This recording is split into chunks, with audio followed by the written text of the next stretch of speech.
Et nous voici à la fin de la saison 4 de Rollercoin, et comme chaque saison, on se demande qu'est-ce que les développeurs nous préparent pour la saison prochaine, quels vont être les nouveaux ajouts, et surtout combien de temps cela va prendre. Alors pour le coup, on va répondre à tout ça ensemble dans une courte vidéo. Voyons ça, qu'est-ce qui va arriver dans les prochains mois dans la saison 5 de Rollercoin. Here comes the money.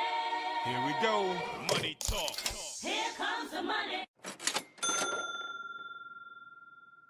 Mise à jour économique. De grands changements sont à venir. Actuellement, ils sont en train de travailler sur le rebalancing de l'économie et du jeu de manière globale, et s'assurent en fait que chacun des joueurs puisse réussir à obtenir des récompenses qui soient équitables et facilement d'accès. En tout cas, beaucoup plus que ce l'était déjà pour la préparation de la saison 4. Et pour cela, ils vont donc passer par les collections, le crafting et la refonte des drops. Remaniement des collections. Donc déjà au niveau des collections, ce que les développeurs veulent en fait, c'est que le bonus des mineurs que nous avons dans nos collections puisse être légèrement nerfé. Alors le nerf en lui-même n'est pas forcément précisé sur est-ce que les mineurs auront des multiplicateurs plus inférieurs, mais tout simplement ils vont commencer par faire en sorte que les mineurs qui se trouvent dans les inventaires de chacun, c'est-à-dire les mineurs qui ne sont pas posés dans votre chambre, ne permettent pas finalement d'obtenir de bonus. C'est-à-dire tous ceux qui sont dans votre inventaire et que vous n'avez pas réussi à placer ne vont pas être comptabilisés dans les bonus. Alors pour le coup, cela va affecter principalement les très gros joueurs qui ont 300, 400 mineurs en attente, puisqu'ils étaient en train d'attendre de les mettre sur l'HDV. À savoir en fait finalement que même si c'est un nerf global, en tout cas pour les très hauts joueurs, c'est-à-dire ceux qui sont dans le top 500 j'imagine, il faut savoir en fait finalement que c'est aussi une opportunité pour pouvoir dynamiser en fait la possibilité de pouvoir vendre ceux-ci et non pas finalement de les garder pendant très longtemps dans l'espoir finalement d'en utiliser les avantages. Donc du coup ça va augmenter le fait qu'on devra donc faire beaucoup plus de fusions pour réussir à avoir dans sa chambre que des mineurs qui nous apportent des bonus power et non pas avoir des mineurs qui sont en train d'attendre dans notre inventaire. Et comme pour chaque saison, il faudra s'attendre à ce que le bonus reward qu'on obtient en faisant les mini-jeux puisse être rebalancé. Donc comme d'habitude, il y aura des mini-jeux qui vont voir leur bonus power qui vont être augmentés et d'autres qui vont être nerfés. Drop durant les mini-jeux. Au niveau des drops, justement dans les mini-jeux, c'est-à-dire lorsque vous faites un mini-jeu, vous avez une petite récompense aléatoire. Ce que les développeurs veulent faire en fait, c'est que cette fois-ci, on sera capable de pouvoir prédire dans quel mini-jeu on va avoir des drops et non plus finalement jouer et espérer de compter sur la chance. Qu'est-ce que ça sous-entend? Ça sous-entend probablement qu'avant de commencer un mini-jeu, qu'il risque d'avoir par exemple sous forme d'event, et ça on va revenir dessus tout à l'heure. Donc ce que les développeurs veulent faire en fait, c'est rendre en fait les drops des mini-jeux un peu plus prévisibles. Alors je rappelle, les drops, ce sont les petits bonus de puissance qu'on obtenait, genre 200 GHS lorsqu'on avait terminé, ou certaines parts de mineurs qui nous permettaient de les fusionner.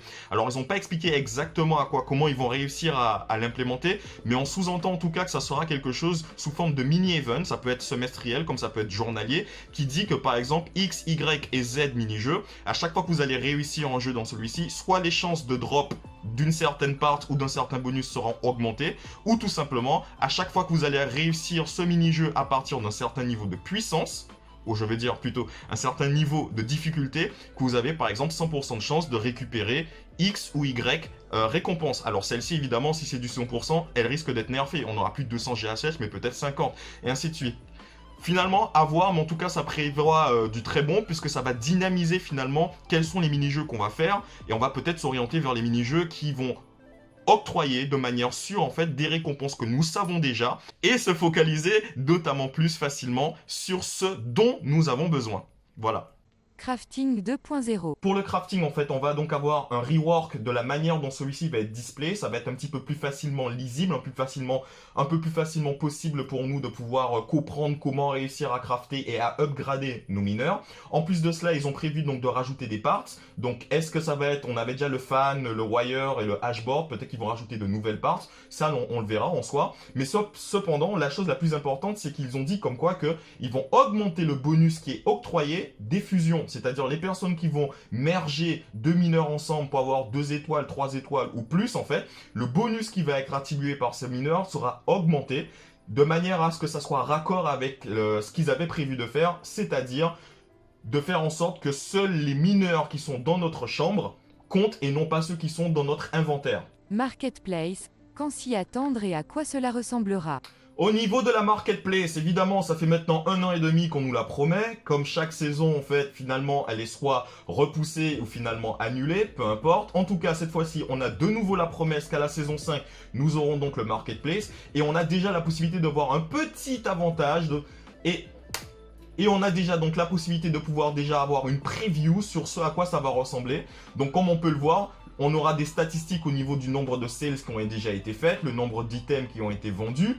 Quelques filtres qui nous permettront aussi de pouvoir choisir et sélectionner seulement les mineurs qui se trouvent finalement, ou les parts qui se trouvent dans notre possibilité d'achat. Si vous avez seulement par exemple 200 RLT, vous aurez donc la possibilité de faire en sorte de voir seulement les objets qui sont dans votre pouvoir d'achat, on va dire. Mais surtout, le plus important, c'est qu'on peut voir par exemple ici au niveau des Legendary Fans, le prix auquel en fait on pourra l'acheter et la quantité qu'il y a. Alors l'information que malheureusement je n'ai pas pu réussir à avoir à travers ces screens, c'est est-ce que nous allons avoir la possibilité de pouvoir mettre nous-mêmes nos propres prix ou est-ce que les prix seront déjà plus ou moins préétablis ou est-ce qu'on aura des restrictions? À voir. Et ce qui est génial en fait, c'est qu'on peut voir par exemple ici le prix par exemple du mineur le plus bas, il n'y en a qu'un seul par exemple pour le Demolisher ici à 5,25 RLT, puis il y en a 16 à 5,32, donc ça nous donne une idée déjà de la quantité de mineurs disponibles à un certain prix, et stratégiquement c'est intéressant de pouvoir plus facilement se positionner sur le marketplace. Dépôt et retrait de Matic et Solana. En ce qui concerne le Matic et le Solana, bon pour le coup malheureusement mauvaise nouvelle en fait on pourra toujours pas redraw le Matic ni le Solana, visiblement ça demande encore beaucoup de temps pour les développeurs de réussir à mettre ça en place. Cependant, ça n'exclut pas la possibilité, comme à chaque saison, qu'on ait une nouvelle monnaie, bien qu'en ce qui me concerne, je préfère quand même qu'ils se focalisent seulement sur la possibilité de pouvoir enfin retirer le Matic et le Solana, bien que je ne les mine pas actuellement. Je sais qu'il y a beaucoup de joueurs, par contre, qui se font énormément focaliser là-dessus. Donc, si j'ai quelque chose à dire, je dirais, au lieu d'avoir encore une nouvelle monnaie dont on ne peut pas profiter, autant simplement se focaliser sur, comme ils l'espèrent, en tout cas, durant la période de la saison 5, de mettre en place la possibilité de pouvoir redraw le Matic ainsi que le Solana. À voir. Saison et mini-événements à venir. Donc comme vous le savez, normalement au niveau des events, on n'a principalement qu'un seul event ou les events d'achat. Cette fois-ci, ils ont l'intention, en dehors de simplement avoir le fait de pouvoir acheter le Season Pass tous les 3 mois et ensuite de farmer celui-ci pendant 2 mois et ensuite d'attendre le prochain, débloquer des récompenses avec des quêtes, ainsi de suite. Cette fois-ci, ils nous ont mis un petit spreadsheet sur lequel on peut voir en fait ce qu'ils ont préparé en tout cas sur les 4 prochains mois. Regardons ça ensemble. En tout cas, entre le début de la saison 5 et jusqu'à septembre, il est prévu que chaque jour, il y aura quelque chose à faire dans le jeu. Alors, on peut prévoir déjà qu'on voit ici, donc saison 5, Party Beach, on voit déjà ça sera quoi le thème. À la suite, on va avoir le Dragon Boat Festival, suivi du Scuba Diving, et ensuite de la Pride Week, c'est-à-dire la fête de la Gay Pride. Ensuite, au début du mois de juillet, il y a donc la fête du 4 juillet, et suivi du Midsummer Festival. Ensuite, ils ont prévu quelques events qui n'ont pas encore annoncé le nom. Je pense qu'ils n'ont pas encore prévu sur quel thème que ça sera, mais ils ont prévu en tout cas que pendant les semaines qui vont suivre, par exemple le mois de juillet, qu'ils vont mettre en place quelque chose. Et aussi, on a le Ethereum Birthday Party. Alors pour le coup, Ethereum Birthday Party, ce sera probablement quelque chose autour du mining de l'Ether, qui sait. Mais ce qui est intéressant de voir, c'est que ils ont prévu en tout cas que la saison 5 va venir assez rapidement, en tout cas très soon. Alors soon, évidemment, ça peut être dans 2 semaines comme ça peut être dans un mois, peu importe. Mais cependant, on est quasiment sûr, en tout cas, qu'entre le début de la saison 5 et septembre, que nous allons avoir donc 1, 2, 3, 4, 5, 6, 7, 8, à peu près 8 events. Je pars du principe que ça sera des events qui seront sur une semaine, voire 2, pendant lequel il va y avoir soit la possibilité de pouvoir acheter des mineurs exclusifs, ou tout simplement des modifications de ce qui va se passer au niveau du gameplay, comme on a précisé un peu plus en avant. Autant dire une chose, en tout cas, ce qui est certain, c'est que cette saison 5 promet, en tout cas en termes de nouveautés qui vont être ajoutées, j'ai hâte. En l'occurrence, moi je suis surtout impatient au niveau du marketplace et du merge de mineurs en 2 étoiles.